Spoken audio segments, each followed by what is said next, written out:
can players protect their legacy, their money, and their career when it comes to dealing with women as an athlete? And I wrote in big letters. It's crazy because say he did hit her. After she hit him, he goes to jail. I told the story a bunch of times, but we're playing in Seattle. I hit Marshawn Lynch, and I hear him say something like, "Oh, you thought this was a game, huh? Oh, you slept, you missed the range, huh?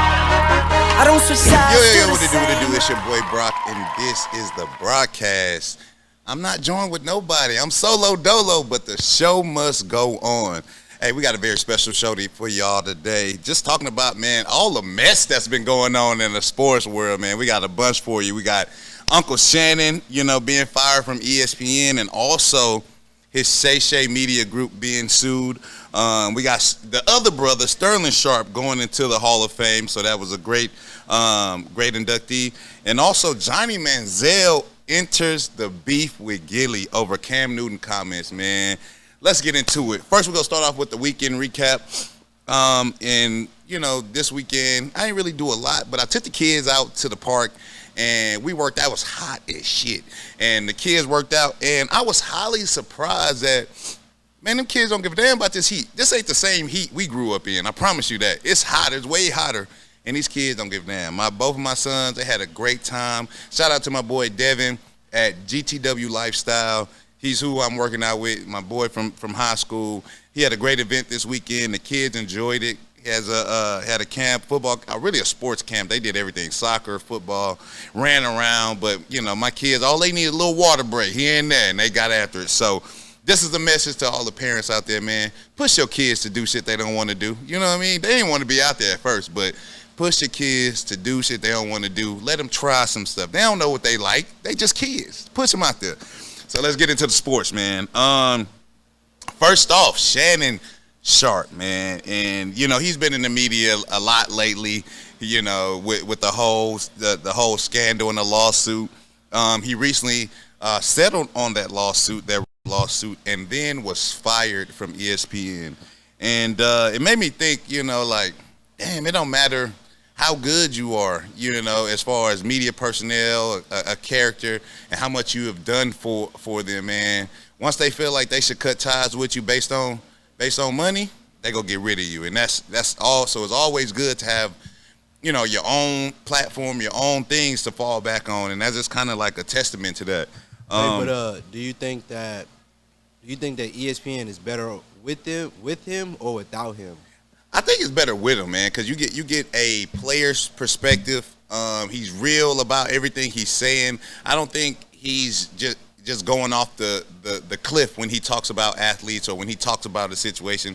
He's speaking from a player's point of view. So for me, man, I just think I think ESPN is better with him. But I mean, for them thinking from their perspective, they gonna be good without him, man. ESPN was here before him, and ESPN to be here after him. So it's kind of like that catch-22 when you working for somebody. It's a possibility you get fired. You know what I'm saying? So you gotta have your own shit. So, but it says this first question says, how can players protect themselves from protect their legacy, their money, and their career when it comes to dealing with women as an athlete? And I wrote in big letters, NDA. Like I feel like that should be a part of every athlete's, especially if you outside. You ain't got no wife, you outside. It's, bruh, people after your bread. So for all the athletes out there that's, messing with all these women and feeling like, oh man, I got it, she cool. Like, bruh, you don't never know when she cool when that money stop coming around. That's how it happened to everybody. As soon as that money stopped, then stuff changed.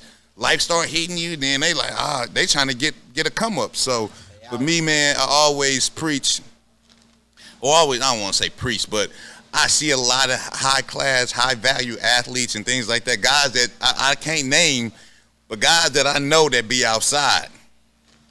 NDA is the most important thing. There's ways around that, but at least you can say that protects you, from anything that happens immediately. So. NDA is always important. That's a non-disclosure agreement for anybody that didn't know. Very important for a high-value athlete dealing with a bunch of people he don't know. Let's be real. Should ESPN have fired Shannon since they settled? And, settlement is like, yeah, I did it. I'm going to give you some money to hush up. So I don't think ESPN was rocking with that. Anything, I'm being honest with you. Anytime you have a big company and they deal with anything DUI, really it's DUIs here, so, yeah. But like domestic violence, like that's a big no-no. Like that's that. You can't say that's a big no-no. So anything that takes away from the company, or they feel like, oh, we'll lose viewership if this guy's on, or they done, and that's what ESPN. That's what a team, an organization. If they feel like they gonna lose money because of you being on a team or being on a staff, they gonna cut you, bro. And that's just, it is what it is, man. I don't have really nothing else to really say about that. I mean, to be honest with you, and it's good that Shay has his own media company, but before we get there, he does have his own media company, but now his media company is being sued. So if y'all don't remember, months ago, there was a lady at an Usher concert, and she was really in the show. She was a guest at the show. Usher got to this point in the show where he get his cherries, and he looking for the real fans. And I guess Shay went on the podcast, him and Ocho Cinco, and really talked bad about the young lady. She said that they said that she was married, she's probably gonna get a divorce and things like that. And come up, she's not married, and she's not going through a divorce. So everything that they said was lies, and it's defamation. So you got to be careful about how you talk about people and how you talk about people in the media, especially if you got a big following, because now she's suing for $20 million, suing Shay Media for $20 million for defamation. So I'm not sure she gonna get all that, but we know how he handled his last case. They might settle, out of court, and she might get a little bread from that. So, man, be careful, man. Like on these podcasts, like I always try to take a political type of answer, even though I'm real about shit. But I know how vital it is, when you give misinformation and things like that. So for me, man, Shay he all in the media right now, man. It look all bad for Shay. But on the brighter side, his older brother, Sterling Sharpe, who played for Green Bay for 6-7 years, 8 years, I think, was one of the greatest Green Bay Packers receivers of all time. And, he finally got that bid to go into the Hall of Fame. So that's a huge congratulations to Sterling Sharpe. And they are the first two brothers to make it in the Hall of Fame. So that's a dope experience right there, because, you're the first two brothers, you first two black brothers to make it in the Hall of Fame. So wait, not the Barbers? Huh? I don't know the Barbers. I don't know the Barbers. I don't know. I don't think both of them are in there. I don't know. Don't quote me. I be telling y'all, these are my opinions. I don't know everything. So y'all fact check me if I'm wrong. But here we have Shannon Sharpe and his brother are the first brothers in the Hall of Fame. So shout out to them guys, man. We go get, send some prayers out to my boy Shay on all his legal suits and things like that. We also go, hey man, let's not forget about my boy Pat, man. Everybody out there, go put some prayers in the chat for my boy Pat, man. He's been a little out of commission lately, so we pray that he go get back next week. But yeah, man, it's been a tough road for old Shay. Moving on to the next topic. Johnny Manziel, man. Johnny Manziel and Gilly, man. I don't know why Johnny felt the need to get into. I do have a theory. I feel like he just jumped on the trend like everybody else doing. Really what I'm doing right now, jumping on the trend of the whole Gilly versus Cam situation and trying to get my little 2 cents in, man. And, for me, I'm like, why Johnny? Why you coming on this? But that's the reason. And if you haven't played football, and this right here is a statement, if you haven't played football at a high level, should you have an opinion on it? And for me, it's like, yeah, because I think every fan has an opinion of their team, of, what they like, So definitely I think everybody should have an opinion, but I don't think everybody's opinion should hold weight. Let's be real. Let's be real. Like, everybody's opinion shouldn't hold that much weight, bro. Like, for guys who go out, and I had a couple of guys, man, they get in the fan, they'll start talking to fans and talking shit to fans. I'm like, bruh, they paid to watch you. Like, what? Why you worried about them, bruh? And I mean, there's some fans out there that get under your skin, especially if you're not having a good game. You got beat for a touchdown or something, and all you hear behind you is you got cooked and all this. Like, I can see how that get under your skin. But for me, man, I'm going to be honest with you, man.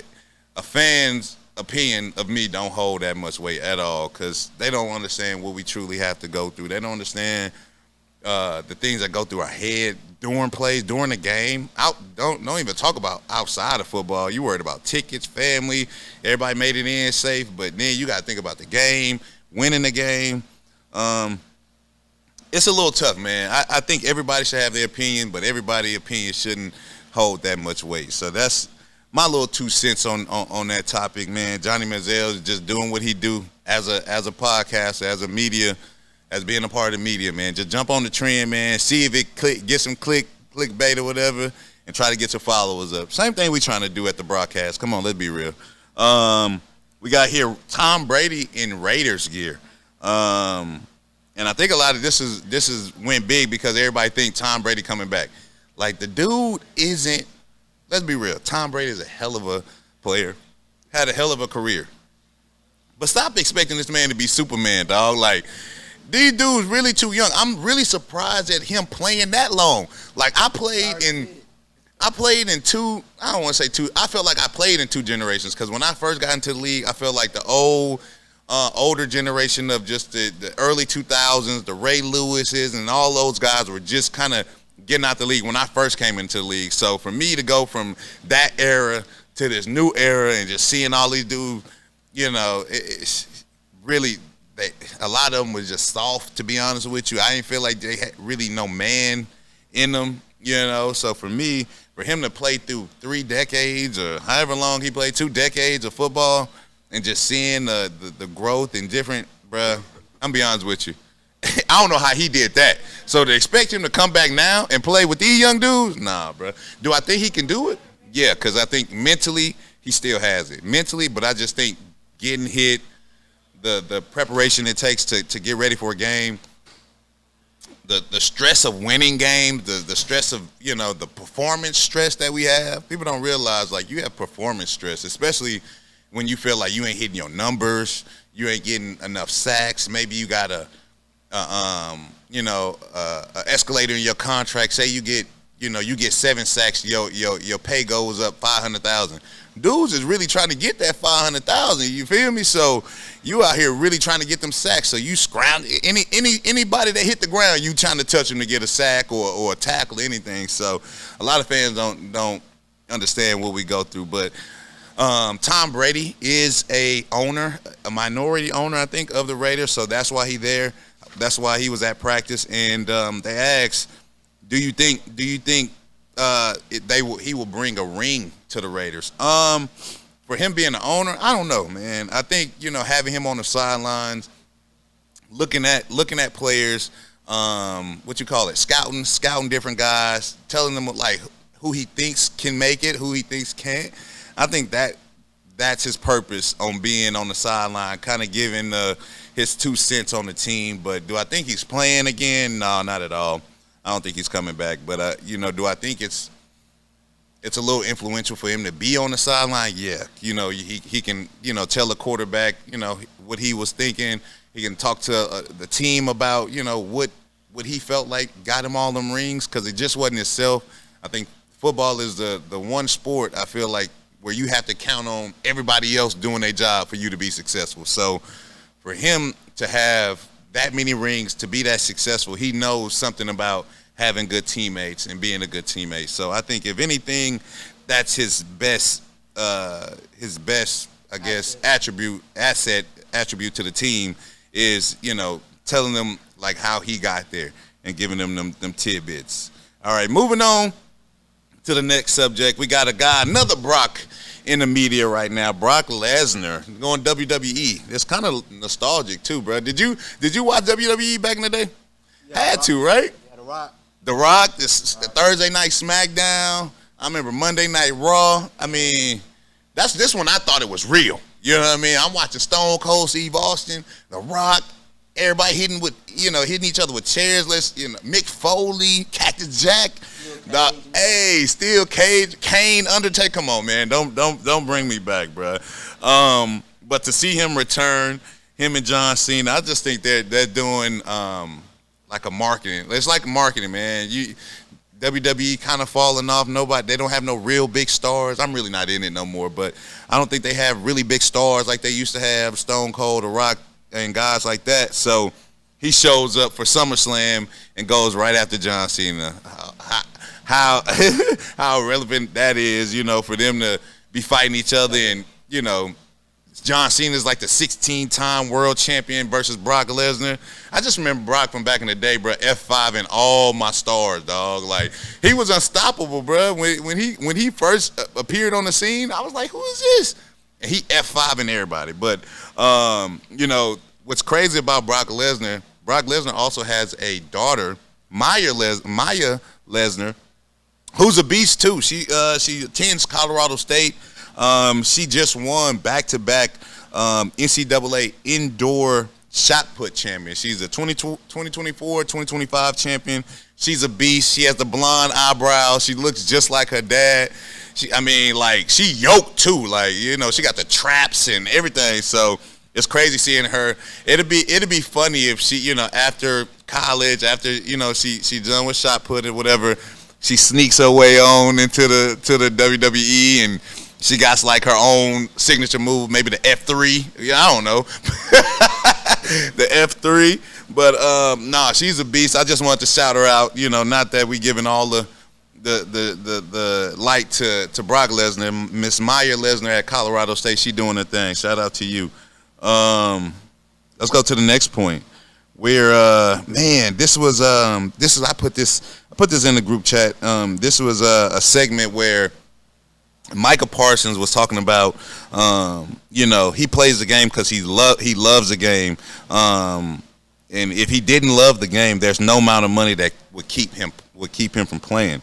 And he talked about dominating, and I felt what he was saying in that moment. I don't think a lot of people understand. Like, when you play this game, some guys get in there and do play for a check. You get there and you see that money, and you like, oh shit, every week I can get this money, man. Like, that's what I'm gonna play for. And some guys actually go out there to really make their name known. I forgot who said this, but I just wanted to be respected by my peers. You know what I mean? And I felt the same way. Like, I didn't feel like I was gonna have Hall of Fame numbers or anything like that. I was playing nose tackle and things like that. But I did want to have respect for my peers. I did want to enter different conversations with other football players, and my name gets mentioned, and they like, oh yeah, bro, he was a dog. You know what I'm saying? You never want to be that guy, and you like, oh, that's so and so. You like, who was that? You like, who he played for?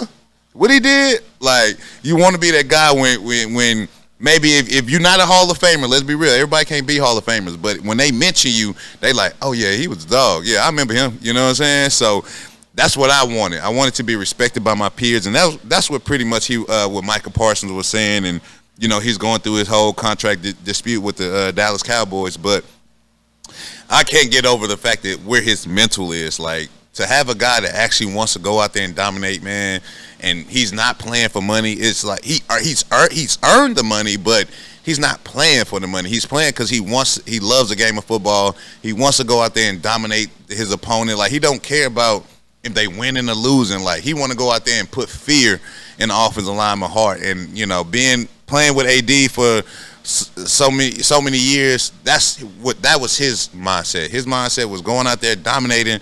He didn't really care about no check. He didn't want to be number one, disrespected. Like, he don't take no disrespect. And secondly, man, he wanted to dominate you and just put fear in your heart. Like, and you hear a lot of offensive linemen till this day. Hey, man, when you had to play the Rams, what was it like? Oh man, I couldn't sleep. Yeah, I couldn't think. I'm up all night trying to watch his tape. But you still get out there and get beat. So it's like that's what I wanted. And for Michael Parsons to say that, I kind of felt him in that moment where he was saying, man, I just wanted to dominate. I don't play for money. I play because I love the game. And that's what kind of guy you want. So the Dallas Cowboys, man, Jerry Jones, I know you got all the money and you got, Jerry's World and things like that. So you've been through a lot of players. So I understand owners, like, they see players come and go. So you just like, hey, it's just another player. But this is one player that, Hall of Fame talent type of player. But, man, you the owner. You do what you want to do. This your team. Other than that, man, somebody go pay this man. And you don't want him to go to a team in your division and him see you twice a year. That's what you don't want. That's what you don't want. So you better hope you can trade him and trade him somewhere to NFC West or something like that. You don't want to see him twice a year because he going to make sure he got 6 sacks on you each game. So, hey, better be mindful before you trade my dog, man. Moving on. Next little topic. Olympic gold medalist sprinter Shacarri Richardson arrested allegedly for assaulting her boyfriend in the airport. And then, seeing his response to it, you would think like somebody get assaulted, they mad. And I love the fact that, a black man he took up for her. Even though he was assaulted, he took up for her. He defended her. He said, he don't think she should have got arrested and things like that. My question to you, though, Jew, because we rocking. I ain't got Pat, so I got Jew in the background. I got you. My question to you, Jew, if the roles were reversed and he assaulted her in the airport, got arrested or whatever, do you think she would have defended him? Hell no. Hey, hell no, she wouldn't. Hell no, she wouldn't have defended him. And I kind of have more respect for him because he did try to defend her. You know what I'm saying? We ain't gonna stoop that low, but for them, we can't speak on their behalf. Right. Yeah. So for me, that's where I looked at this situation. I was like, damn, bro. I kind of respect Cuz for not, going. And let's be real. Let me put this out there. We don't know what he did. Why would a woman go off on you like that? We don't know what he did, so he probably covering his own ass. Hey, man, y'all, man, don't worry about that, man. She good, man. Because he out here fucking around. You know what I mean? So, hey. But I do respect her for going in the media and not blasting her and really ruining, because she's been in the media up and down for smoking, for doing this, losing and things like that, man. For her to have this incident go down, and for him to defend her, I got respect for my dog. They don't got his name on here, but I got respect for you for not just throwing my girl under the bus, my girl, Shacarri. But I do think that Talk to me. Like relationships like that, Mm-hmm. I think they kind of know like they toxic and everything like that. So it's like, come on, like we just fucking around, but like damn, now they all right, yeah, now we got everybody in our business. So some shit got to go down. So I do feel like sometimes, because even with like the Antoine Massey thing with the escape prisoner and stuff like that. Okay. He was talking about, their relationship is always like that. She send him to jail and boom, boom, boom, and he get out. Just around the time, he didn't get out. So it's more so like, as a man, you gonna get the bad end of the stick either way it goes. I hear you. Even if she defend you or not, like you gonna get the bad end of the stick. So I mean, it would be in your best interest. You got to be the bigger person at the end of the day, every time, all the time. For sure. Because if a woman do put her hands on you, you know what I mean? I was raised, don't hit a woman. Right. Don't hit a woman, no matter what. You know what I'm saying? So it's crazy because say he did hit her after she hit him, he goes to jail. And that's the double standard. Bottom line. That's the double standard right there. He pretty much defending himself, but you going to jail because you the man. And that's what they do in domestic disputes all the time. They take the man out the house. Hey, man, come with me, man. Maybe just chill out. Go to your mama house or something. Guilty until proven innocent. Hey, that's us. That's black. That's just being black. we always guilty until proven innocent. You know, when it should be innocent until proven guilty. But I mean, that's the black lifestyle, and we just try to manage through it. Let's be real. Man, we try to overcome. Hey, you got to overcome power. Yeah, man. I was react to the situation. Yeah, I mean, I think we answered everything on that Shacarri, man. I like I said, respect to my dog. You know, being a bigger man in that situation, and not just blasting it out in the media. All right, segment 2. We're going to segment 2, sports debate. Right now we have 2025. The rivalry matchups are out, and I know they're gonna put the edit on the screen. And I'm gonna talk a little bit about this Rams versus Seattle rivalry, and I just got chills on my body just talking about it. That's crazy. So early in my career, I'm with the Rams. I get drafted 2012, and this is the age of the Legion of Boom. So you got Richard Sherman, you got Chancellor, you got Earl Thomas, they secondary was some beasts out there. Let's be real. But it was something about the way they walked around, bro. They demeanor, like they'd go out in warm-ups, just like walking like, oh yeah, we got this one. Nah, this the Rams, we got this one. They not even really stretching for real. So I go into Seattle like my first year. I'm on 10. I don't know why. Like, why am I playing this team like this Alabama or something? You know what I mean? I'm like, why am I so intense? It's the fans. It's the stadium. Like when you come out of the opponent, what was that? The opponents. You got the home locker room. You got the away locker room. So we're in the away locker room. When you come out the away locker room, there's just one fan who has season tickets to the game, and I swear he has like 80 poster boards, just blank poster boards, because every time you go in and out of like the locker room, he has a different like saying. Like he has a marker and like 80 white poster boards. So say we down by 12 or something like that, we going into halftime, he was like, ain't no way you gonna win, you down by 12. Like he'll have it on the board, he'll have it right in front of your face. I'm like, bruh, how is he so up to date? Like on these, on these little statements he has on these poster cards. And then I realized, oh, he's writing them as stuff is going on through the game. He's writing on these poster boards, bro. And I really got to like really love the guy for real. He was a Seattle fan. I don't know who he is, but he knows who he is.